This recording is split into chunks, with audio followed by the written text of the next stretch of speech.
लोगोफोर नोंथांमोननि थाखाय नेचार पाब्लिकेसनाव लाबोनानै होफैदों मोनसे जोबोद गाहाम खौरां। बे खौरांखौ नोंथांमोना अदेबानि थाम्बनेइलाव नुबाय जानांगौ मा बुंदों।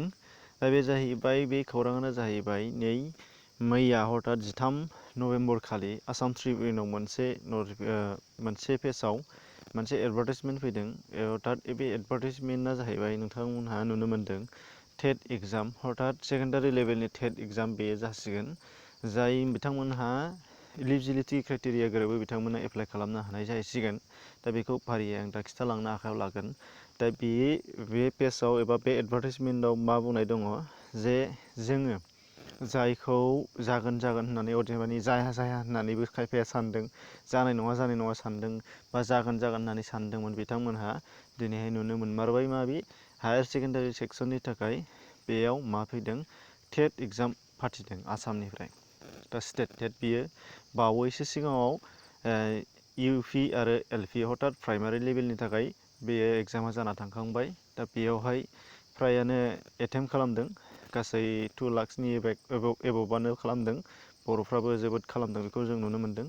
दा बेनिफ्राय नेक्स्टआव हाइ स्कुल सेक्सननि थाखायबो बेखौ टेट फाथिनाय जाहैबाय। दा बे टेट फाथिनायाव आसा खालामो जोंनि बर'फोरा हाजासे एटेम्प्ट खालामगोन। बेनि थाखायनो आङो आसाखौ जाहाथे मोजां जायो बेनि थाखाय आर'ज गाबग्रोनाय जाहैबावबाय इसोरनियाव नोंथांमोननि थाखाय।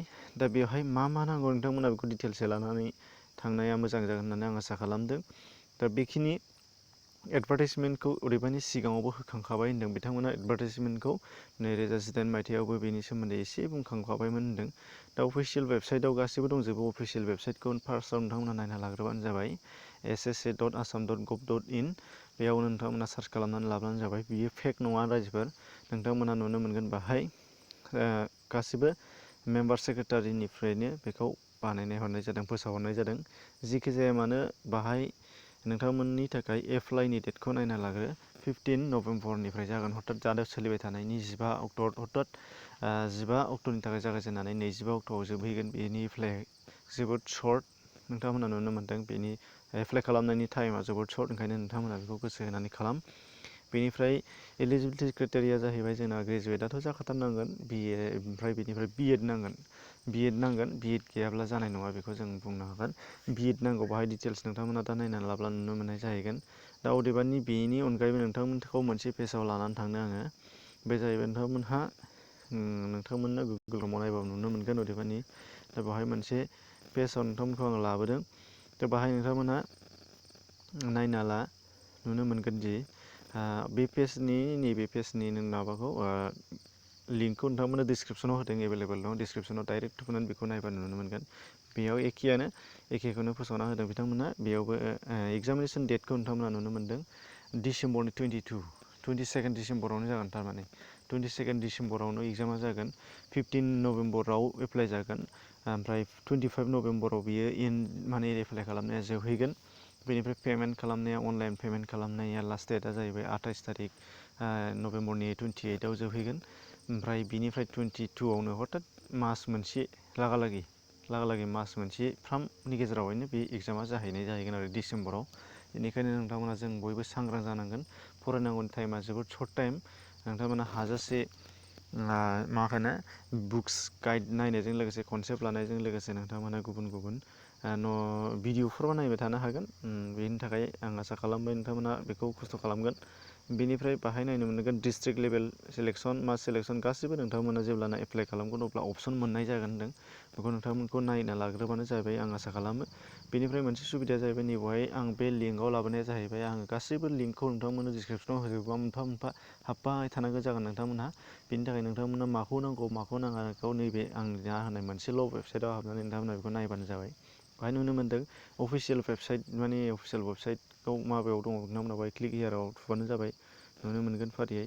बेनिफ्राय हरथात नैबेहाय होननाय जादों। बेनिफ्राय एप्लाइ खालामनो थाखाय जेब्ला 15 नभेम्बर जाफैगोन अब्ला बेयो पेजआ अपेन जागोन। बेयाव ओरैनो गेवखायो, नाथाय एप्लाइ खालामनाय अपसननि पेजआ बेयाव 15 नभेम्बरावसो गेवगोन। दिनैथ' नै 14 हरथात गाबोननिफ्रायनो गेवगोन आरोखि। होनबा नैबेहाय क्लिक खालामबानो जाबाय। बेनिफ्राय फर्स्ट सेलेबासनि थाखाय मस्ट इम्परटेन्ट सेलेबास नायथारनांगोन। सेलेबास गैयागारा हैयोबाथ' बे गैखाया, हैयैआनो साबसिन। बेनिफ्राय अफिसियेल नटिसनि लिंक दङ। बेनिफ्राय डिटेल फर एसामिस मिडियामनि, बर' मिडियामनि आरो इंराजि मिडियाम, बेंगलि मिडियाम गुबुन गुबुन मिडियामफोरनि थाखाय आलादा आलादा मोनफा मोनफा माखासे इनफरमेसननि पेज दङ, PDF फाइल दङ, नोंथांमोना डाउनलड खालामनानै लानो हानाय जागोन। नैबेयाव बड' मिडियाम दं, बर' हिसाबै जों बेखौ नायना लानाया जोबोद गोनांथार जागोन आरोखि। आसा खालामो नोंथांमोनहा बेयाव मा होननो नागिरदों बुजिबाय। Notice Manipuri medium, Hindi medium बेखौ जों नांला, बर'खौ जों मोनबानो जाबाय आरो। दा आसा खालामो नोंथांमोना बेखौ नायनानै नेक्स्ट टेट एग्जामखौ आं बयबो जिरायगोनानो। मोनसे खोथाखौ गोसोआव लाखादो, बेयाव बिएड नांगौ, बिएड गोनाङासो बेखौ एटेम्प खालामनो हानाय जागोन, बेयाव एप्लाइ खालामनो हानाय जाहैगोन, नङाबा रिजेक्ट जागोन आरो जों लस जागोन आरोखि। आरो नोंथांमोननि गेजेराव जायफोरा भिडिअ नायगासिनो दं, नोंथांमोनहा फोरमायलायना होबाय, शेयार खालामलायना होबानो जाबाय, खिन्थालायना होबानो जाबाय गासिबो, जाहाथे बिएड गोनां बयबो साफ्रोमबो जोङो एप्लाइ खालामनो हानाय जायो। बिएड गैयैफ्राथ' खालामनो मोननाय नङा, बेखौ बुंखानाय जादों बार बार, जाहाथे कुइसन खालामहरफिना कमेन्टआव, बेनि थाखाय बुंनाय जादों आङो। अब्ला लोगोफोर, नोंथांमोननि थाखाय जानाखि मोनसे मोजां रादाब, बे मोजां रादाबा आसा खालामो नोंथांमोनखौ हेल्प खालामगोन, सासेब्लाबो जों पास खालामनो हानाय जाहैगोन आंनि भिडिअ नायग्रायफोरजों नोंथांमोननिसिम, नोंथांमोननि गेजेराव हायबो। आरो डिसक्रिपसनाव हाब गुबुन गुबुन भिडिअ नोंथांमोना नुनो मोनगोन, जुदि नोंथांमोना बेखौ फसायाखैब्ला, अर्थात नोंथांमोननि थाखाय बे भिडिअआ गोनांथि नङाब्ला डिसक्रिपसनाव नुनो मोनगोन आरोखि। नेक्स्ट पाब्लिकेसनाव गोदानै सासे फैनाय एबा चेनेलखौ साबस्क्राइब खालामनानै ला, नटिफिकेसन बेलखौ थुनानै लाब्लानो जाबाय। गोजोन्थों।